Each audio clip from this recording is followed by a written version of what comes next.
Listen to me. If there was a wise man who would ever think of this, they would say in order to be superior to the man, you've got to be the man. For I am the man himself.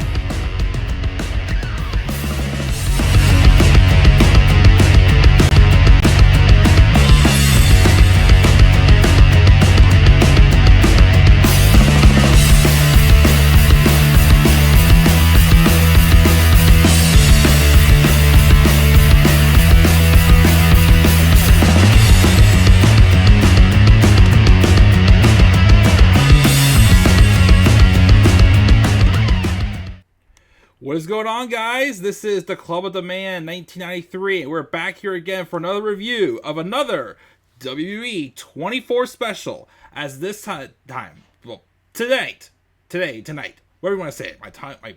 My words getting tongue twisted here. Sorry, guys. Tonight, though, we are going to review the third of these 24 specials, which this is the episode I thought was the debuting episode for 24. It was not. But, it's called Roman Reigns Never Alone. And it talks about, basically it's a way for us to get to know Roman Reigns back in 2015 when it was the beginning days of when they were trying to push it in our faces that Roman Reigns was in fact the new chosen one. And I don't have too much really to say about the documentary as a whole. But when I watched this documentary again the other night, it made me... The feeling I got watching it reminded me of back in the day when it felt like they were forcing us to accept that Roman Reigns was the guy back then. And as I've always said, I never disliked Roman Reigns. I never disliked Joe Anoai as a person in general. But there was just so many problems with when they tried to push him in 2015, especially from that 2015 Royal Rumble. And again, that none of that is Roman's fault. None of that is. This whole time, Roman was just doing what he was told. And then, of course, in 2020, when he dropped out of WrestleMania 36 and apparently almost retired, basically told Vince, hey, he goes, I ain't doing this anymore if this can't happen or whatnot. So, respect to him, and Roman Reigns has never deserved any of the hate. It took a while, but we finally did get the Roman Reigns we should have had back in 2015. Watching this documentary, though, after watching it again, and it's been a while since I've seen it, watching it again just made me remember, yes, this, although it went up, the documentary ended right after his loss at WrestleMania 31 to Brock Lesnar. Watching this made me remind, yeah, this was probably another one of their tactics to try to get us to love Roman Reigns and want to see him be the guy. Which, again, like I said, there's two problems at the time when they started his big push. First off, he wasn't ready yet, unfortunately. He didn't have the character on his own. They were trying to make him basically the next John Cena. And that's not the role for Roman Reigns. He's not meant to be an ultimate superhero bad guy. He's meant to have an edgier side to him. Which, like, even right now, he is a babyface again, but it's like he's still the same guy, but people like him. And he's slowly, like, shedding that skin of the evil, corrupt, power-hungry guy.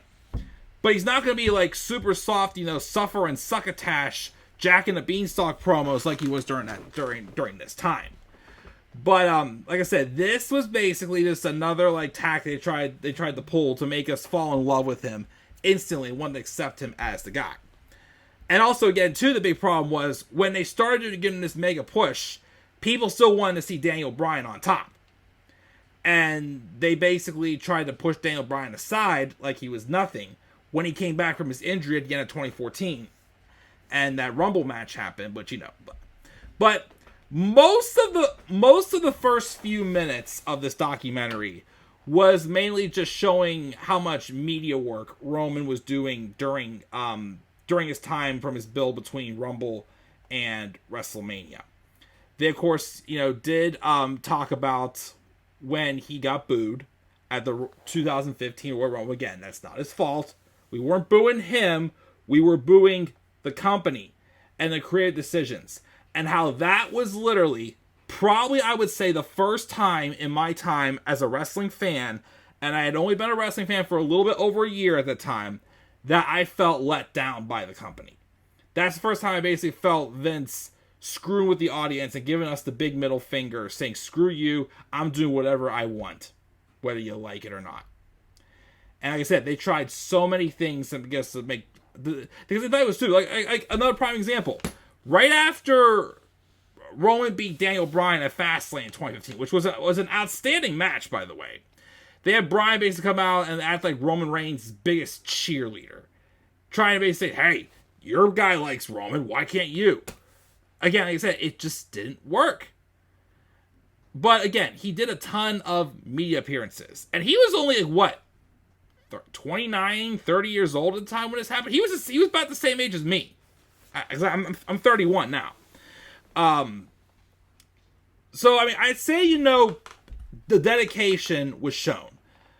But like I said, he just wasn't ready yet. They did, of course, show that although I feel like, the never alone, concept to this documentary was kind of a thing where, hey, it may look like this guy is nobody, but he still does. And he does have a lot of fans. Yes, the character he had at the time probably was more for, children. A younger audience.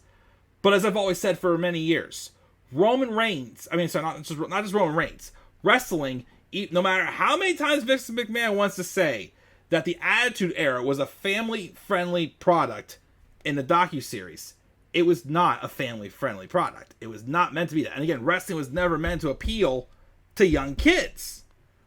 But again, people love Roman Reigns.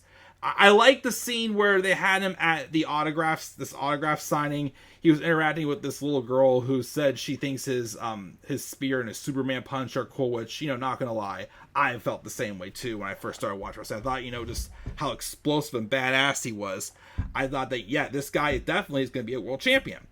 But as I've learned as a wrestling fan, you gotta have a character. And Roman didn't have the character. Just still, living in the Shield gear and whatnot, just having all these goofy lines and whatnot, just wasn't gonna work.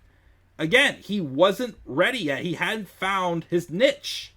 But I like the interview he had with the little girl who says, I think you're gonna win the Royal Rumble. He goes, oh, you think so? So guess what? I already did 2 months ago. So like I said, he's great at interacting with fans. And even when I met him in 2019 at an autograph sign, which I didn't get his autograph because the line was too long, but we got to at least go through and shake his hand, say a few words to him, which I basically told him I was praying for him because at the time he was out with leukemia. But he's a good man, very good man, very dedicated, worked hard. He was ready to take on the role on the business side, but again, on screen he just wasn't ready yet. And they just had to slow down his push and give him time to develop a character. I basically have us find him. And I keep seeing Shield Roman Reigns with just this, goofy moniker of this goofy lines trying to be Superman. Basically appeal more to a child audience. To, a G-rated product. And not a more edgier side like he started in 2020. But they did all that. They did touch on his family briefly. Just introduced us his sisters, his parents. Of course, we did see Alpha Anoai and Sika Anoai, who just recently passed away this year, and Sika was Roman's father. Roman also was the youngest of 8 kids or whatever it was they had. He was the youngest. We got to kind of know the area he grew up in, Pensecula, Florida. He went to Georgia Tech. How sports was a big thing for his growing up. He played football and baseball. I guess Rikishi mentioned that he once went to a game and basically told Roman to sock one out of here. And sure enough, he did. He knocked one out of there. And he originally was going to play pro football. Of course, we all know that, you know, Roman, I think he played in like a Canadian league. I thought he got drafted. I forgot who he got drafted by in the NFL, but of course, I don't think he ever played, but he played in the Canadian league before he transitioned over to wrestling. You know, he had a close bond, of course, with his mother, of course, as well. Of course, they talked also about him and the Usos, although they're like, I thought he said that him and the Usos were technically second cousins, but they're basically his best friends. And this was, of course, long before we had the bloodline, of course, as well. That's when the Usos were face painted, doing the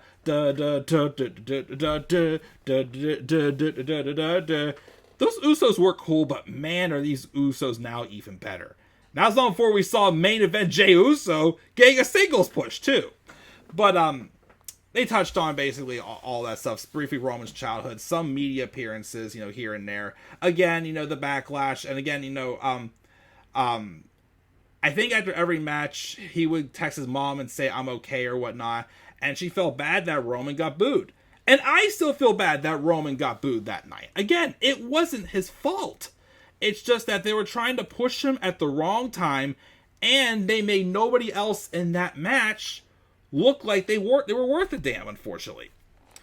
They built up, of course, to the WrestleMania match with him and Brock Lesnar.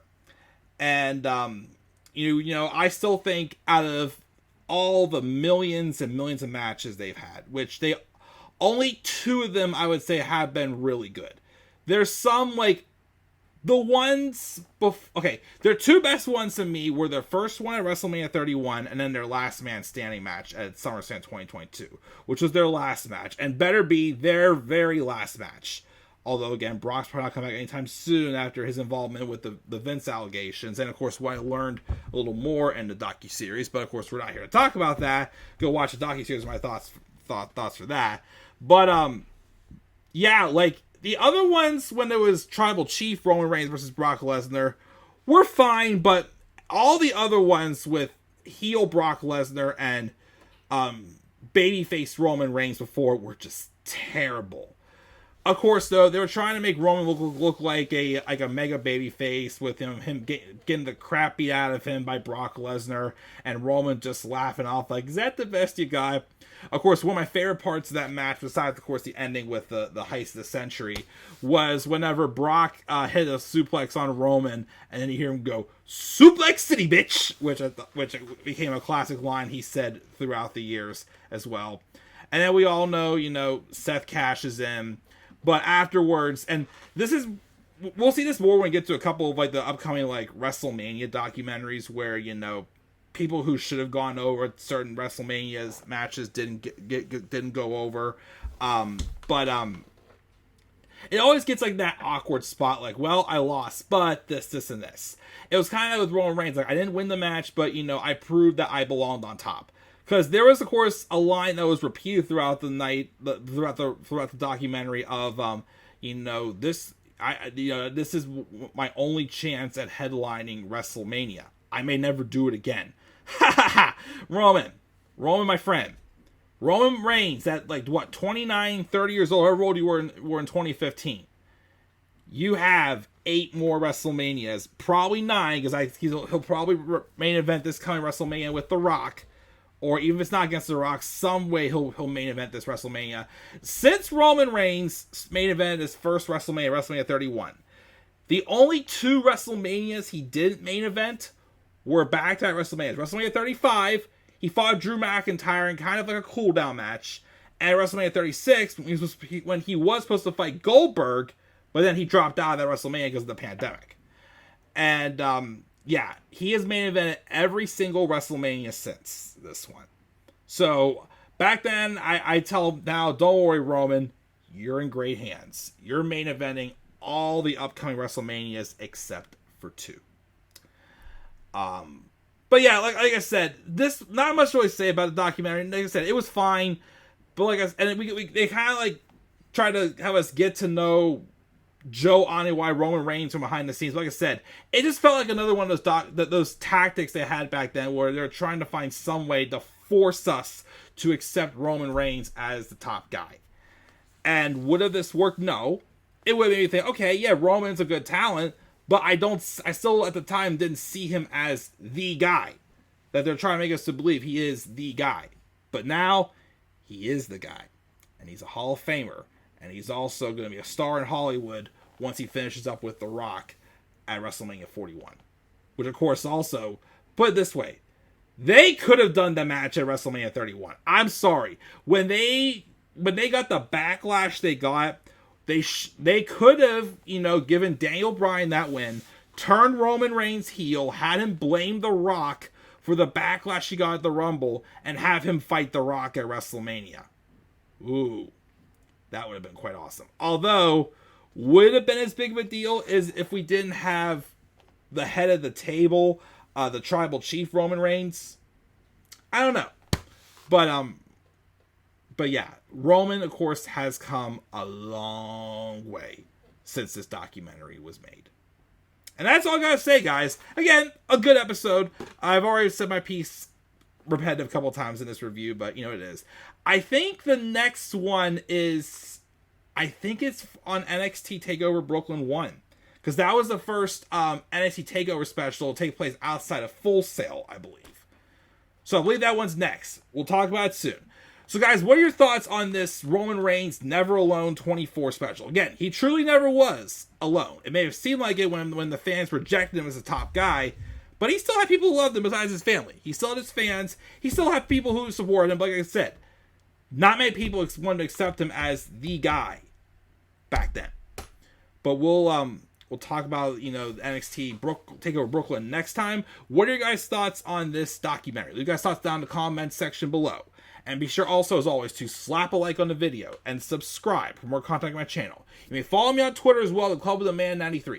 You may also follow me on TikTok and Instagram at the Club of the Man 1993. And until then, guys, I'm checking out. I'll catch you guys all later and have a great rest of your night. And do not forget, in order to be superior to the man, you've got to be the man. And for I am the man himself. And that is not just an opinion, my friends. That is a fact of life. Yeah!